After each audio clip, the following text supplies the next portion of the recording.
Oke, halo semuanya, kembali lagi di Sinar Jago SMA Senamang bersama saya Firmansyah.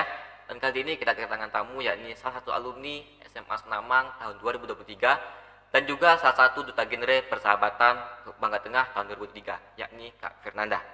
Oke, silakan perkenalkan diri dulu Kak. Oke, halo, terima kasih. Perkenalkan, nama saya Fernanda. Saya merupakan alumni SMA Negeri 1 Namang tahun 2023 dan saya juga merupakan duta genre persahabatan Bangka Tengah tahun 2023. Oke teman-teman, kedatangan Kak Fernanda hari ini khusus untuk kita datangkan untuk podcast hari ini. Dan maka daripada itu, izinkan saya bertanya beberapa hal Kak, yakni yang seperti saya ketahui itu genre itu terkenal dengan salam genrenya Kak ya.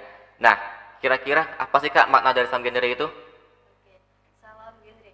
Salam genre itu memiliki arti simbol tersendiri, yaitu di mana kalau salam genre tangannya berbentuk seperti oke, tapi di oke ini sendiri memiliki makna tersendiri, yaitu nol ini sendiri merupakan arti kata tidak. Tidak pada tiga simbol, yaitu tidak pada pernikahan usia anak, tidak melakukan seks pranikah atau seks di luar nikah, dan terakhir tidak melakukan nabzah atau narkoba. Nah, tadi udah dijabarin teman-teman ya, apa itu salam genre. Nah, kira-kira apa sih Kak dampak-dampak yang didapat oleh para remaja jika melanggar hal tersebut Kak? Oke, yang pertama pasti mereka akan kehilangan arah masa depan mereka, di mana kalau mereka melakukan salah satu aja, seperti melakukan seks di luar nikah atau seks pranikah, otomatis kan pasti sudah hamil di luar nikah dan dicibirkan dari masyarakat. Dan yang paling utama itu keluarga. Keluarga akan mendapatkan dampaknya, yaitu malu, dicibirkan masyarakat, apalagi nanti masa depan anak itu akan putus di situ. Nah, Kakak sendiri ketika sudah menjabat jadi duta genre persahabatan Bangka Tengah 2023, kira-kira apa sih Kak usaha yang Kakak lakukan untuk mencegah para remaja dan juga teman-teman Kakak itu dari hal-hal tersebut Kak? Oke, kalau saya sendiri cara mencegah yang utama yaitu merangkul mereka, mendekati mereka, mengajak mereka berbicara, mendengarkan keluh kesah mereka, apa yang mereka alami. Kalau mereka sedang kesusahan, kita dengarkan. Kalau mereka butuh bantuan, kita bantu.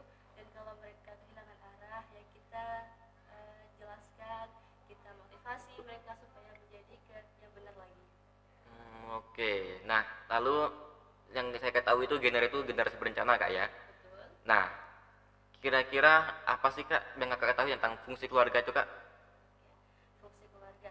Fungsi keluarga itu sendiri, di dalam keluarga memiliki 8 arti, di mana kalau salah satu dari fungsi keluarga itu tidak dijalankan, berarti keluarga itu dikatakan kurang lengkap.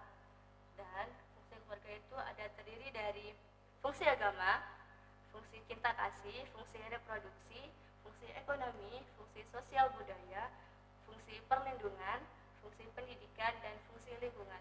Di mana kalau kedelapan fungsi tersebut sudah diterapkan di dalam suatu keluarga, maka anak akan mendapatkan cinta kasih dan pengetahuan dari kedua orang tuanya akan bagaimana dampak positif dari delapan fungsi keluarga tersebut. Oke. Nah, pastinya sebelum kita berkeluarga itu ada namanya perencanaan Kak ya. Betul. Nah, tentu dalam perencanaan itu kita membutuhkan yang namanya life skill ya Kak ya. Nah, kira-kira apa sih Kak itu life skill? Life skill itu adalah kemampuan diri atau kemampuan olah dasar kita, di mana life skill sendiri itu terdiri dari cara bicara, cara bergaul, cara kita makan, cara kita berterima kasih kepada orang, itu juga termasuk life skill. Karena life skill itu sendiri kan penting ya, termasuk kita berbicara dengan orang. Tidak mungkin dari halnya kita berbicara dengan orang lebih tua kita sembarangan. Maka dari itu life skill di dalam kehidupan sehari-hari sangat dibutuhkan. Nah, tentunya ketika skill itu kita biasanya dapatkan setelah SMA ya Kak ya. Nah, ketika di masa SMA itu apa sih Kak yang bisa kita pelajari itu? Sebenarnya kalau life skill itu juga bisa kita dapatkan di SMA. Salah satunya kita bisa bergaul, kita bisa berkomunikasi. Itu kan sudah termasuk ke keseharian kita yang sering dilakukan sehari-hari di sekolah. Karena kita manusia tidak luput dari bersosialisasi dengan orang lain. dan tidak lupa juga kita membutuhkan pertolongan dari orang lain.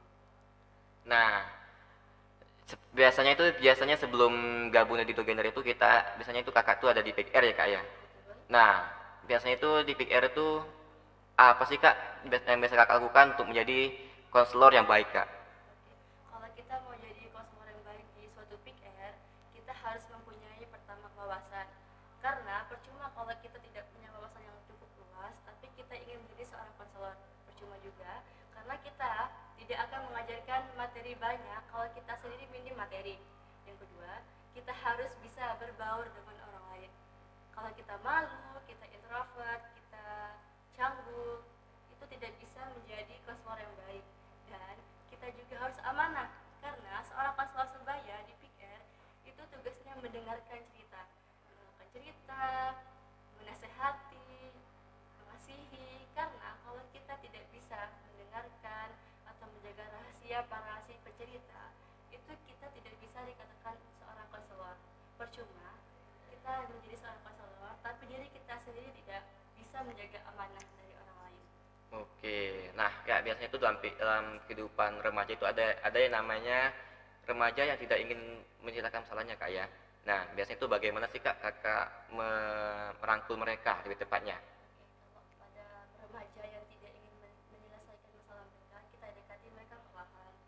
Pertama, kita tanya, kamu sedang apa? Apa yang kamu alami? Apa yang kamu rasakan? Kalau kamu keberatan, kalau kamu tidak canggung, ayo cerita, aku dengar. Kalau kamu butuh bantuan, bilang, aku bantu. Karena kalau mereka itu tidak mau bercerita atau menyelesaikan, itu bisa jadi salah satu faktornya karena mereka kurang percaya diri dengan diri mereka sendiri. Jadi kita sebagai konselor sebaya di PIK-R ataupun sebagai duta genre harus mendekati mereka, memberi motivasi mereka, dan mengasihi mereka. Oke, nah jika hal tersebut udah dilakukan kak, tapi dia tuh masih belum mau cerita tuh kak. Kalau kita udah berusaha semaksimal mungkin tapi dia belum mau cerita, mungkin emang belum waktunya, kita beri jeda, beri dia waktu senggang, waktu luang untuk merilekskan diri dia sendiri. Kalau dia udah siap, baru kita tanya lagi. Oke, oke itu aja kan untuk hari ini kak. Oke teman-teman, itu aja dari saya sendiri dan terima kasih untuk Kak Firanda untuk waktunya telah hadir di podcast SMA Tunamang kita. Oke teman-teman, sekian dari saya Firmansyah pamit undur diri. Terima kasih.